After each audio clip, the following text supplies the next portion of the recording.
Love can be blind. You're cute. But some things should never be overlooked. A lover who raises their hand in anger is signaling what could come.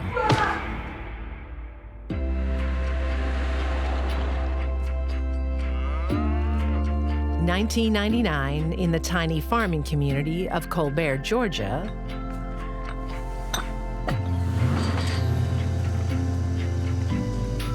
Looks like the law's after you. Lucky me. 37-year-old Doug Benton's heart has been captured by the first woman in the county to become a deputy sheriff, 34-year-old Tracy Fortson. Doug was a bodybuilder and an outdoorsman. That was a good fit for Tracy. Yo. Get to meet the new lady of my life. Hell, I thought you were here to take him away. I will if you don't behave. She was into motorbike riding, she was into hunting, and she was into weightlifting. Y'all ladies ready for a real workout? The new lovers share everything.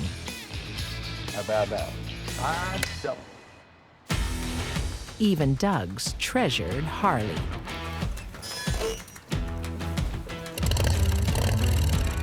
Doug had a Harley-Davidson motorcycle. He and Tracy would ride together. Tracy was young, tough, strong, determined, familiar with guns, and she was also a hunter. They had found the perfect match for each other. There's only one thing Doug and Tracy don't agree on: his friends. Are you okay? I could do with some help if you could drag yourself away from your buddy. It was like Tracy wanted him just to herself and didn't want him to associate with his friends. What's wrong with you? I thought we were spending some time together. Hey, it's fine. I should get going anyway. Doug's friends, they could tell right away. This person, she's a beacon of trouble. Oh, hey, Joe. Joe. It's okay, Doug. I'll catch you later.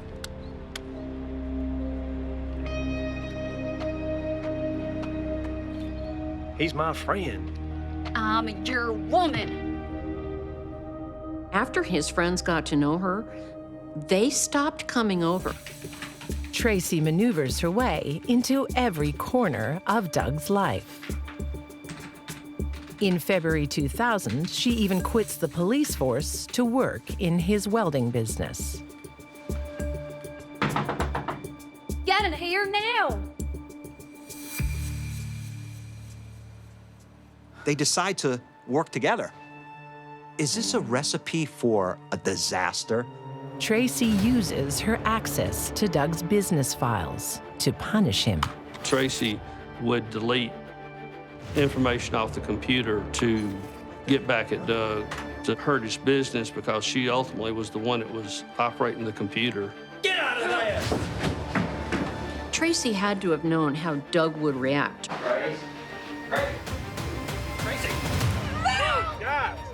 She runs outside and tries to kick over his Harley.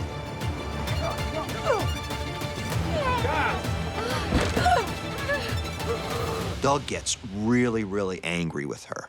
I'll do better than that. The confrontation quickly escalates into a terrifying standoff. Doug knew that she kept a gun in her truck. You come out of that car with a gun, there's gonna be trouble. There's two guns involved. This relationship is like a powder keg with sparks flying.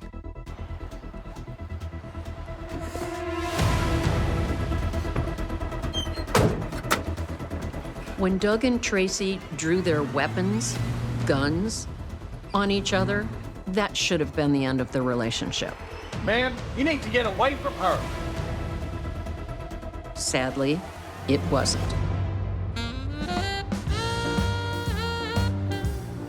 while one relationship is falling apart. In Houston, Texas, in the fall of 2012, Hi there, cutie pie. 43-year-old Ana Trujillo is on the hunt Straight vodka, cheers. for a new man. When she would hang out in bars in downtown Houston, she would look for gentlemen who were older than her, gentlemen who were successful, had some money. Twice divorced with 2 children back home in Waco, Ana wants someone to take care of her. Ana Trujillo went from being a reputable salesperson for a major corporation where she did well, made a lot of money, to sort of a place where she wanted to party a little bit more than work. She moved to Houston away from her children and started living the party lifestyle. You're cute. Are you gonna buy a girl a drink? Ana zeroes in on Dr. Stefan Anderson. Tequila! 59-year-old Stefan is a medical researcher, new in town, and best of all, single.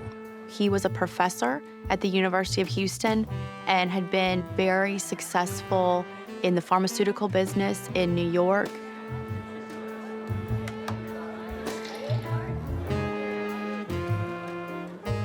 He was a very intelligent man. But just like Ana, Stefan loves a drink. He was a functional alcoholic. He did drink every single day. He never became violent when he was intoxicated. It usually helped him talk a little bit more. It helped him open up to people. This theory is right. It could be a very important breakthrough. Early days yet, though. Here's hoping. The romance blooms. Or you're just still being boring. It's cold work, my dear. Several years of research still planned. And they become an unlikely couple. Let's go have some fun. She won't give in. The PhD and the party girl. He was attracted to her spirit and her quirkiness. He also had a history of trying to fix people and seeing the good in people. She's different, all right. Full of life, what I need. She portrayed herself to be very sexual.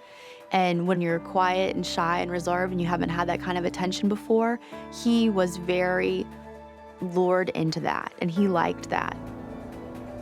But Ana has a dark side. Ana changed when she drank. She became a different person. Very nice when she was sober, but just sort of a monster when she was drunk. Stefan soon discovers Ana's dark side for himself. Where have you been? I met some friends. Ah! What's that for? Stop that now! Ana Trujillo, on the surface, was a very bubbly, friendly, happy person. I hate you! You're no better than the others.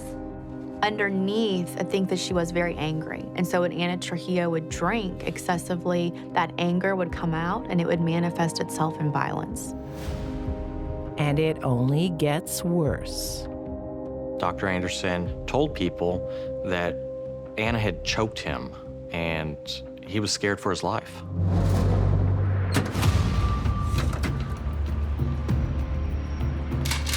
You come out of that car with a gun, there's gonna be trouble.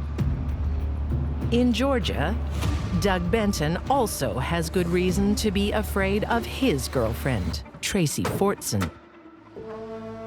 After 8 tumultuous months, he calls it quits. Hello? I'm coming over. I just want to talk. No, Tracy, you're not. I just want to talk. No, Tracy. It's over.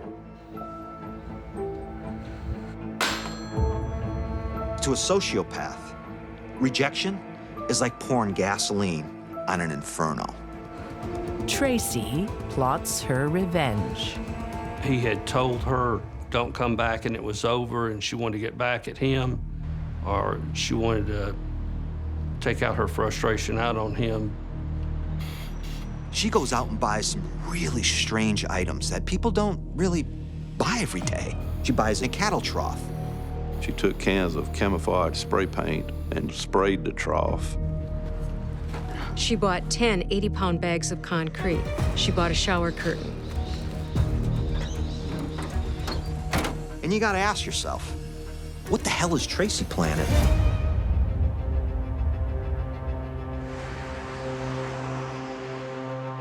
On June 4th, 2000, Tracy puts her complex plan into action.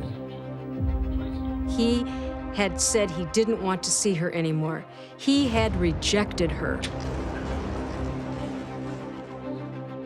She comes into the house, he's sleeping on the couch. She was so furious, she decided to take his life. She shoots him in the head with a .22. Doug survives the bullet, but is now at Tracy's mercy. He would be inhaling blood into his lungs. It would take him minutes to stop breathing. She could have shot him in the head a couple more times. The stabbing made it so much more personal. Finally, Doug succumbs. But Tracy knows her job is only half done. She must now dispose of a 260-pound dead weight. Laid the shower curtain on the floor, rolled him off the couch. A shower curtain on carpet, there's not very much resistance. So she was able to drag him through the house. She had backed up her truck to the porch and just slid him off from the porch onto the watering trough. The trough is to become Doug's tomb. She then took bags of cement, poured over the top of him in the trough, took a water hose, sprayed it down.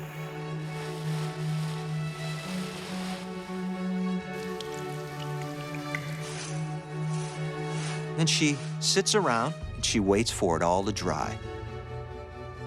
The trough in the pickup now weighs more than a ton. But Tracy's planned for that too. She hooks a rope up to it and then she just drives off to pull it off the back. Bang! She was familiar with the area up under some trees out of the way that she thought would not be discovered. There was a tremendous amount of effort and planning put into this murder. Tracy didn't snap. Tracy had wanted Doug dead for quite a while. Finally, to explain Doug's disappearance, Tracy forges a note saying he's leaving town. His truck was found at a friend's house with a note taped on the window that said, "I've gone out of town, don't bother looking for me."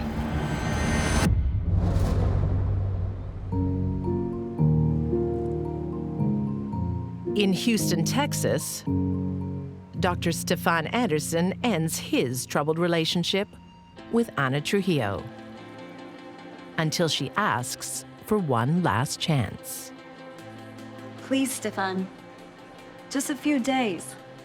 Until I can go back home. She was planning on going to Waco the very next day, we believe, to move in with her parents.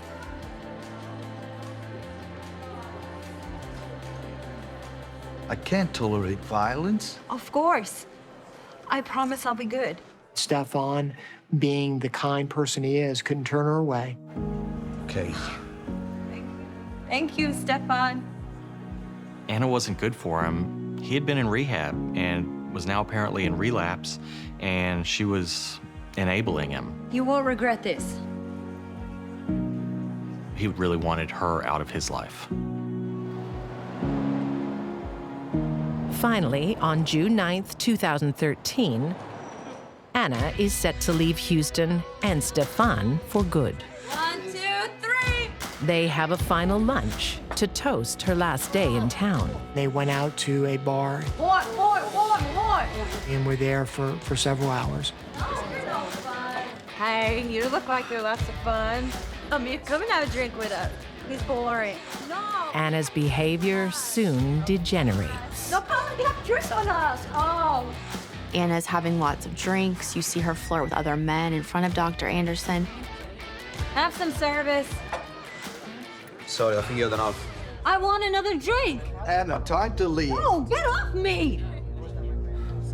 Dr. Anderson 3 different times tries to get Anna Trujillo to leave the bar because the cab is outside waiting. Immediately, Anna starts in on the driver.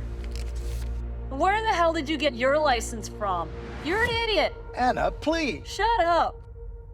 She was unruly, she was belligerent, she was cursing out. I'm sorry. The cab driver is shocked by Anna's behavior. Your friend, she's out of control. She told him, you need to get away from this woman. This woman is not good for you. Everything will be okay. I pray for you. She got out of the cab and prayed over him for his safety. She was worried about Dr. Anderson, that something really, really bad was going to happen. In Georgia, something bad has already happened. 2 weeks after Tracy Fortson entombs her boyfriend Doug, a farmer comes across the cattle trough. He's thinking, that's a smell that only can mean one thing. A dead man. He calls the cops. And you know what? The dominoes begin to fall.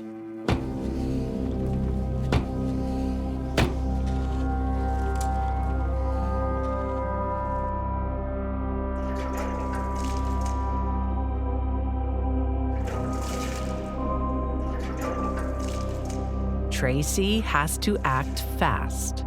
She knows a forensic team will be heading to Doug's place, and she needs to get there first.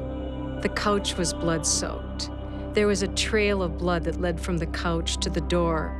She knew she had to cover her tracks. After all, she was in law enforcement. Tracy attempts to torch the house. She douses the couch and carpet in kerosene and sets candles to ignite the fire while she makes her getaway. That was extremely stupid. When the flame reached the carpet, it extinguished.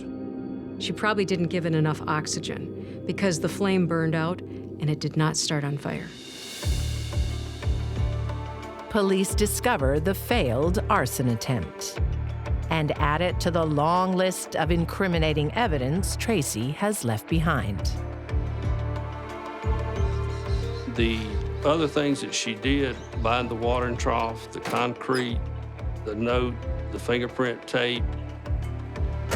The tape used to stick a note to Doug's vehicle was like fingerprint tape that only a cop would have access to, really.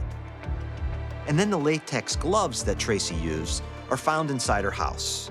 Even Tracy's futile attempt at camouflage points straight back at her. On the cattle trough is this spray-painted design of like an army camouflage type of thing. And then they also find a similar one on Tracy's mailbox. It was obvious that, she was the perpetrator. It was just sort of scatterbrained for some of the things that she did do, knowing that she'd been in police work.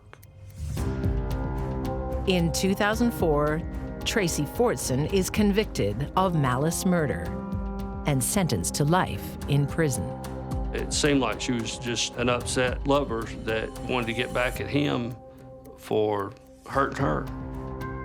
Some women, when their boyfriend breaks up with them, go out with their girlfriends, they drink wine, they cry, they make phone calls, they get over it. Tracy had a need to dominate and control men in her life, and that's why he's dead.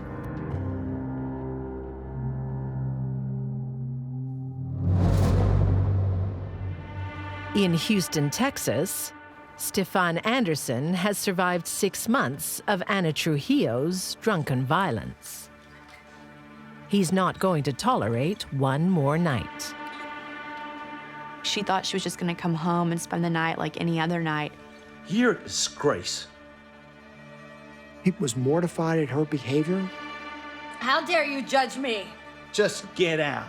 He tells her, pack your stuff and get out of here. Anna's dark side is unleashed. She just lashed out at him, very animalistic.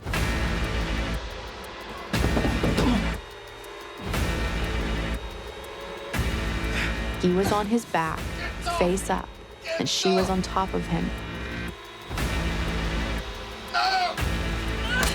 She struck him in the head at least 25 times with the heel of her shoe. I don't know if she was trying to just obliterate the person in front of her or if she was just in a blind rage and just swinging. Anna walks away without a single injury. Stefan never strikes back. In those final moments of self-preservation or fight or flight, he never hit her back. He never punched her, he never struck her, he never even pushed her. At 3:45 a.m., Anna calls 911. I want to report an assault. My boyfriend, he attacked me. Anna Trujillo's voice is slurred. She originally reports that she's being attacked and that she needs help.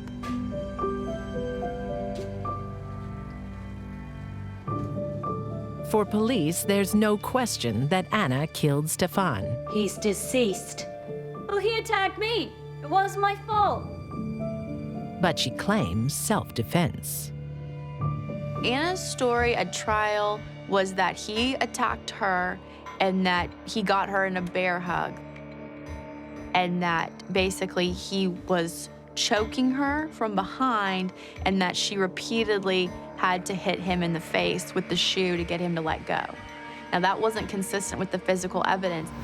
The evidence suggests Anna straddles Stefan and repeatedly pounds her 5.5-inch stiletto heel into his head and face.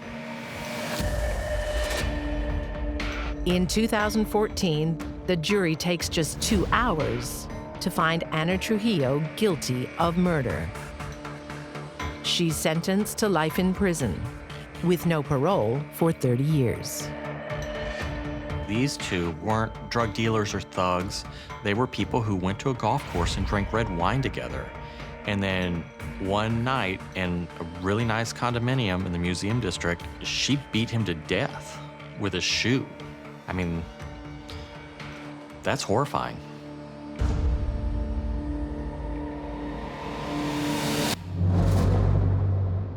Love, when your heart triumphs over your head. I think I know a better way to get one. And if it falls apart, I gotta go. reason can be the first casualty. Just go ahead and shoot me! Denver, Colorado, in 1996. Well, he bought it on the spot. Hey! 33-year-old Teresa Perez is the #1 salesperson at the local car dealership. And little wonder. Tall, slim brunette. Very beautiful. And very charming. Are you proud of me, Bob? I'm so proud of you, I can't tell you. She was quite a looker. She knew she could use that to her advantage. Teresa uses those same charms. Not bad. I want to celebrate. To entice her boss, Justin Rosen, into her bed. 73-year-old Justin is married and very wealthy. Justin made a lot of money through his car dealerships. He was a good businessman, and she wanted to take advantage of that.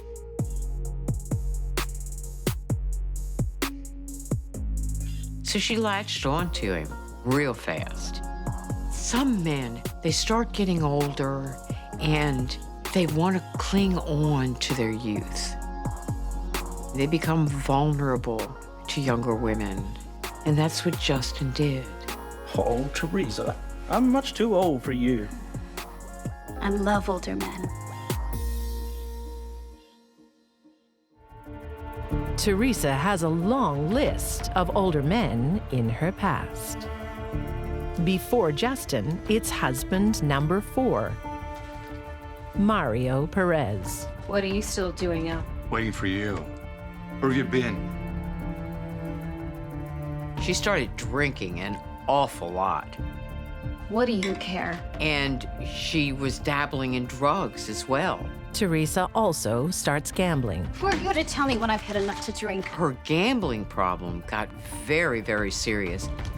Where's my money? You mean our money? No, my money. She maxed out credit cards. She rang up $42,000 in debt. She was out of control.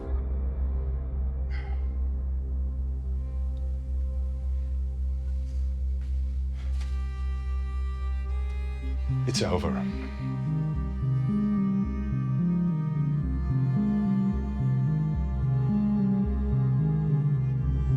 She had her backup plan ready to go. When she left Mario, she went right into Justin's arms. But her sugar daddy only sees her sweet side. Justin sets up Teresa and her daughter in a luxury apartment. So, how was practice today? Yeah, it was great. Can't wait till next week. Oh, really? Justin was very generous to Teresa. She had a very nice place to live. He gave her cash all the time. Justin visits regularly, but soon finds having a teenager around is cramping his style. Thank you. Sweetie, why don't you go have dinner in your room tonight? Mom. Now.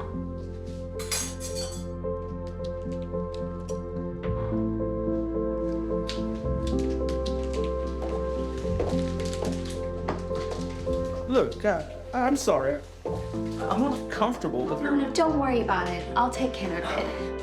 When Justin said he didn't feel comfortable with a teenager in the house, You like it here? Oh, I love it here. Teresa said no problem. She packed up her daughter and shipped her out to live with her father. There's no point sulking. I don't want to go. Too bad. You're going. She didn't want the kid around. Come on. She set herself and Justin's needs before the needs of her daughter. Nothing is going to stand in the way of Justin becoming her husband.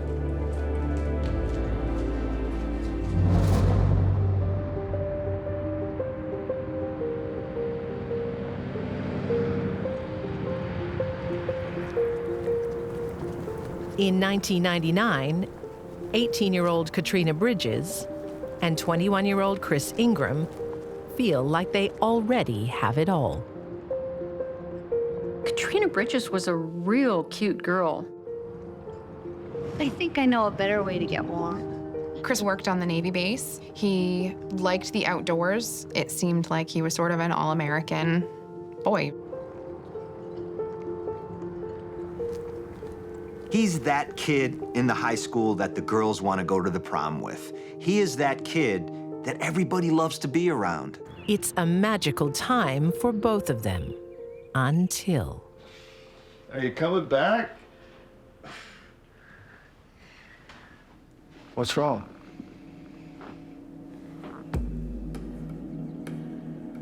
Chris and Katrina meet. 3 months later, she's pregnant. Hey, it's okay. Oh, hey, it's okay. We're having a baby. Oh my God. When Katrina got pregnant, Chris didn't run away. He wanted to do the right thing. He stood by her. He wanted to be a dad. Chris agrees to move to Maine so the teenage mom is close to her family. Hi. Chris has got to support his family, so he gets a job at the local naval base as a clerk. Look at that perfect little face. It's just like his mom. He's doing it because he has a family, and he's a man, he's gonna take care of them.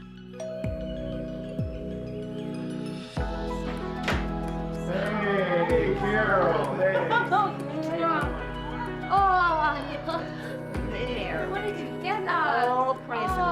Katrina's family spoil the new addition, Look what Grandma's got you. especially her doting grandmother. You sure you're okay? Yeah, we're fine. I just gotta use your bathroom. Sure. But Katrina has a secret. She can't stop herself from stealing. Cute little Katrina, she didn't care who she took money from. If she could steal from her own grandmother, she could do anything. It's a compulsion Katrina has hidden for years. She had stolen from her school, she had stolen from family members. Money seemed to be the object for her. Compulsive thievery can be a sign of psychopathy. She's a psychopath. Psychopaths steal because it makes them feel good. It's a thrill. They think they pulled one over on someone. The higher the risk, the more fun it is for them. And every time they steal something bigger and more valuable. Eventually, her thievery extends to defrauding the state. Katrina received welfare benefits. She said that there was no other income coming into the family, even though Chris had a job. Katrina is always looking for easy cash. And one day, a life insurance agent knocks at their door. Hello. Who? Hi. Oh my God, he's so cute. Do you have a couple of minutes? Maybe all three of us talk about it? Yeah, no, sorry. We actually... Come on. Come on in. Katrina is all ears. She convinces Chris to sign them both up, and the baby too. Chris's policy was, well, if he died in an accident, it tripled. It was worth $45,000. Congratulations. Thank you.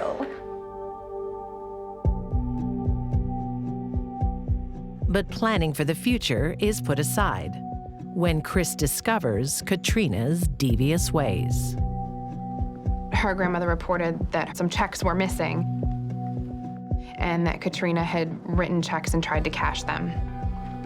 Chris is appalled. What's wrong?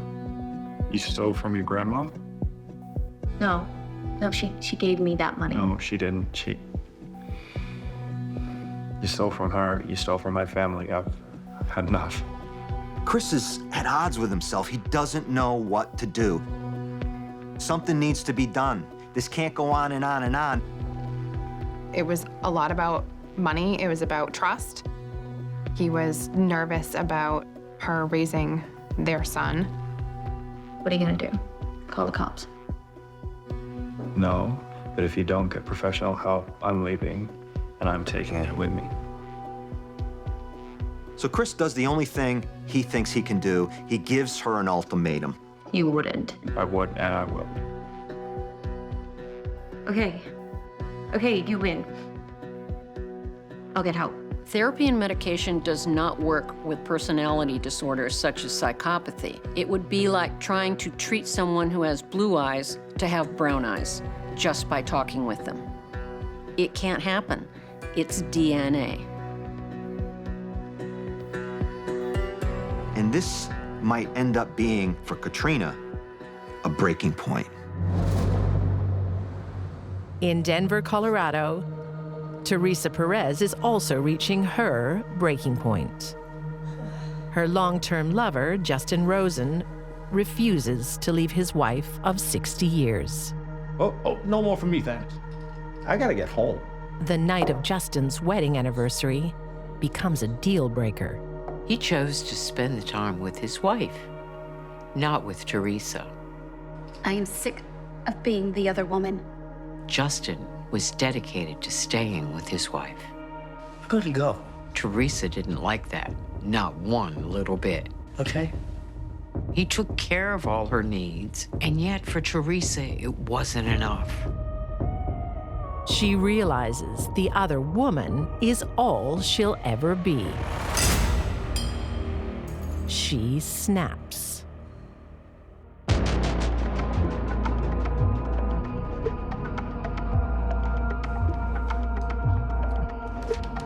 That sent her into a spiral of anger and feelings of deceit. You think you can just dump me?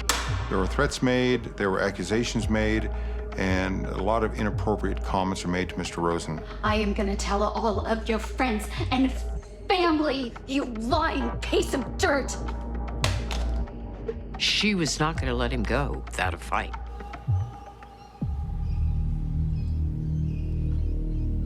To protect himself and his family, Justin lawyers up. Teresa Perez? Yes? He served papers on her, essentially a restraining order to stay away from Mr. Rosen and his family.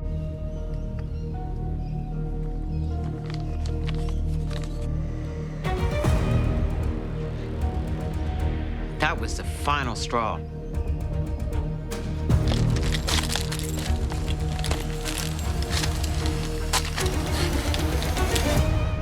It was like throwing kerosene on a burning fire. In Jonesboro, Maine, on January 3rd, 2001, Katrina Bridges turns up at her mother's house in a frightful state. She's in bare feet. Her hair's been crudely cut. What happened? Are you okay? I was kidnapped by Canadian drug dealers. What? They were Canadians, drug dealers. I think Chris owed them money. And they came to the house looking for that money. And when he didn't have it, they pulled out a weapon. Come in. They had shot Chris. Terrible. And they had then taken Katrina and the baby and kidnapped them and drove around with them for hours before letting them go. 10 hours after Katrina left home, she finally reports Chris's shooting to the police. They immediately went to the house. Sir, can you hear me?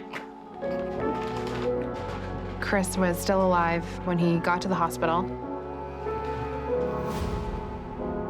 It was about 24 hours before he died. There was two of them.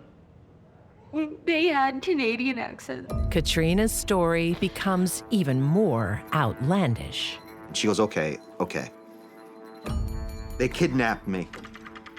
They were gonna force me to perform sex on them, and I refused to, and I fought them off. So they raped Chris? Raped Chris.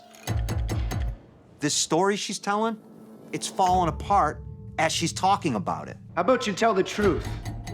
Katrina could see her story wasn't being believed, so she took a different route. He was depressed.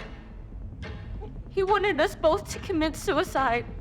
And changed it to a murder-suicide pact. Who pulled the trigger?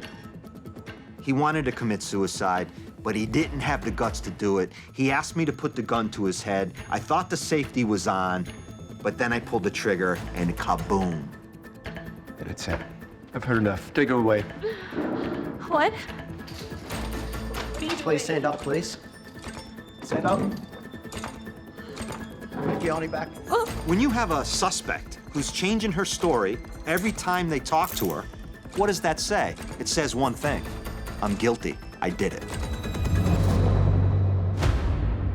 Teresa Perez believes her ex-lover Justin Rosen is guilty of letting her believe he would leave his wife and family. Teresa, what are you doing here? You're coming with me. No, what? She approached him at gunpoint and kidnapped him, forced him to drive his vehicle away from his residence. After 7 years as Justin's mistress, Teresa is being cast aside. You are a dead man. But if I shoot you, I'm not going to heaven. He was in mortal fear of her shooting him. but I'm gonna shoot you anyway. I am gonna die because of what you've done. She's accusing Mr. Rosen of destroying her life. You're gonna die tonight. Don't do this, Teresa, please. You are gonna die, and I'm gonna die next. It's all over now. They're gonna die together.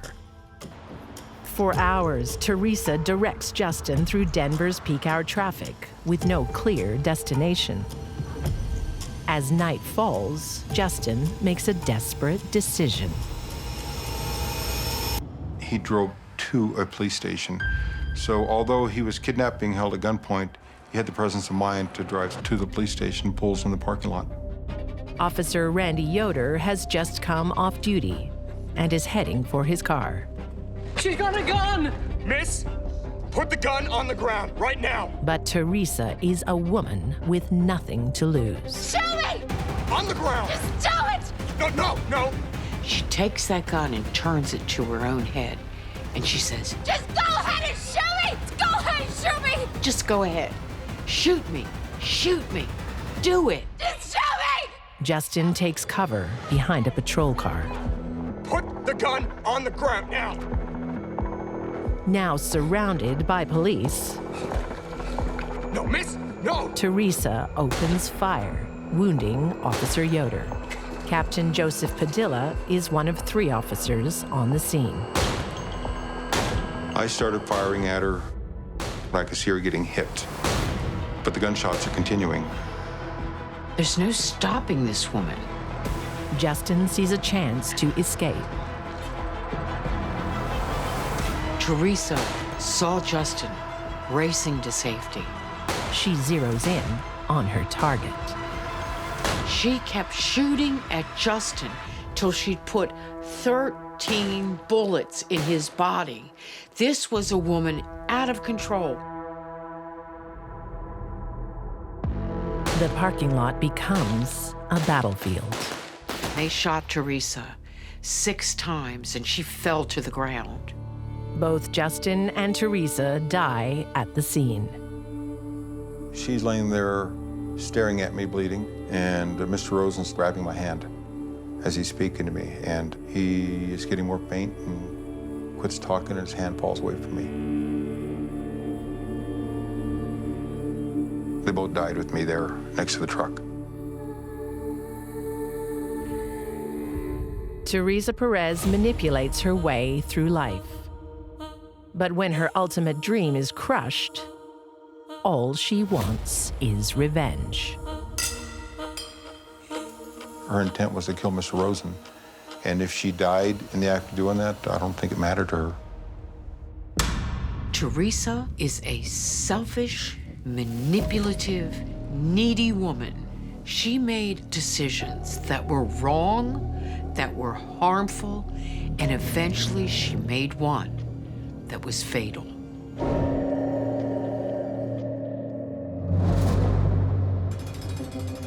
In Jonesboro, Maine, bad decisions have led to Katrina Bridges' arrest for the murder of her boyfriend, Chris.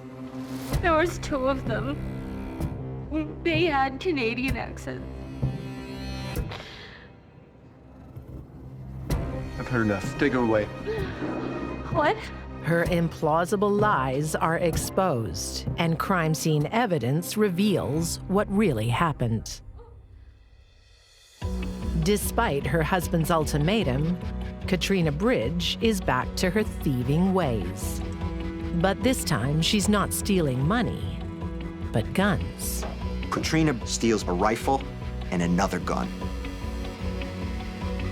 She knew that they were there, and it was fairly targeted that that was what she was after. At 3 a.m. on January 2nd, 2001, she strikes. Chris is lying in his bed, sound asleep, on his stomach. Katrina gets the .22 rifle, walks into that room. It's dark, but she can see one thing. She can see Chris's head.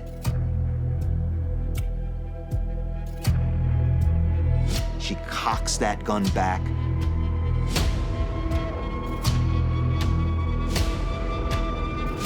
Pulls that trigger and puts a shell right through the back of his head. Incredibly, Chris survives the blast.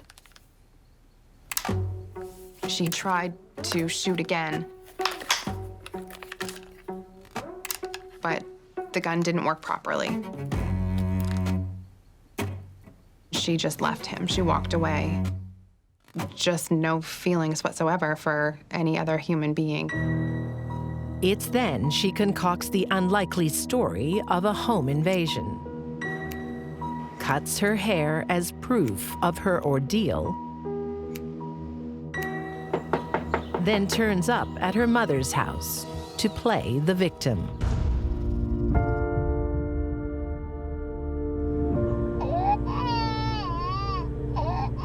"10 hours after she shot her husband, Chris.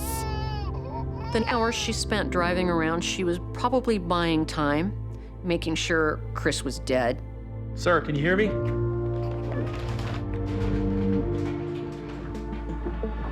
Katrina probably thought her story was very clever and would help her get away with this crime, but in fact, it was rather stupid.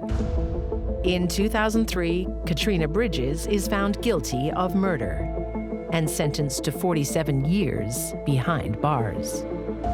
Katrina murdered Chris because he made himself so much more valuable with the life insurance policy. She didn't understand insurance companies don't go writing checks right away to the spouses of murder victims.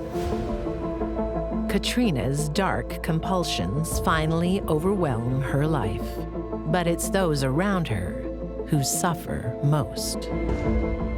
Not all psychopaths are violent. Katrina was content with petty thievery and lying. She was that kind of psychopath right up to the moment she became a violent one.